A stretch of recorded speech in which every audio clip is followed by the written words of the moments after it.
జై శ్రీరామ్. నేను మౌనిక సుంకర. ఇప్పుడు పార్లమెంట్లో బాగా డిబేట్ జరుగుతుంది.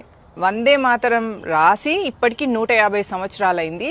అయితే అందులో ఇంపార్టెంట్ లైన్స్ అన్నింటినీ పక్కన పెట్టి ఏ లైన్స్ అయితే హిందుత్వవాదాన్ని, ఈ జాతిని, నాగరికతను, ఈ నాగరికతకు వారసులను ఉత్తేజపరిచే లైన్స్ని పక్కన పెట్టేసి దాన్ని కట్ షార్ట్ చేసిండ్రు. మైనారిటీ అపీజ్మెంట్ కోసం అనే డిబేట్ నడుస్తుంది.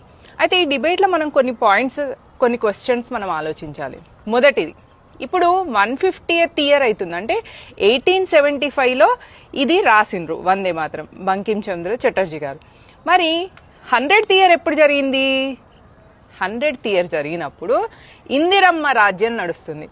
ఆ సంవత్సరము మన దేశంలో ఎమర్జెన్సీని పెట్టి ప్రజల బేసిక్ ఫండమెంటల్ రైట్స్ని కాలరాసి రాజ్యాంగాన్ని భూస్థాపితం చేసి ఈ దేశాన్ని సంఖ్యలతోని భరతమాతకు సంఖ్యలు విధించిన ఘనత రాక్షస జాతి మహిళ అయిన ఇందిరమ్మ పాలనలో ఉన్న సంవత్సరం అది.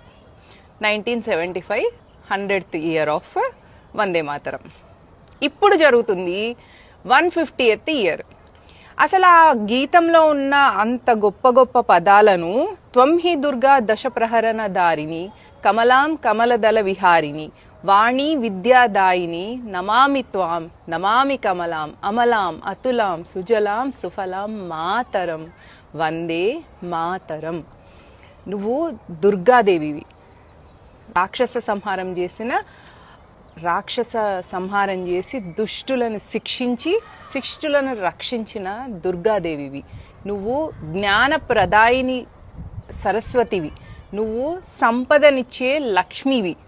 నువ్వు రక్షణనిచ్చే దుర్గవి అని పొగిడిన ఇంత గొప్ప లైన్స్ మైనారిటీ అపీజ్మెంట్ ఎంఐఎంకి అప్పుడున్న మన జిన్నా ముస్లిం లీగ్ కంటే కూడా నెహ్రూకే ఎక్కువ ఇరిటేషన్ వచ్చినాయి ఈ లైన్స్కి.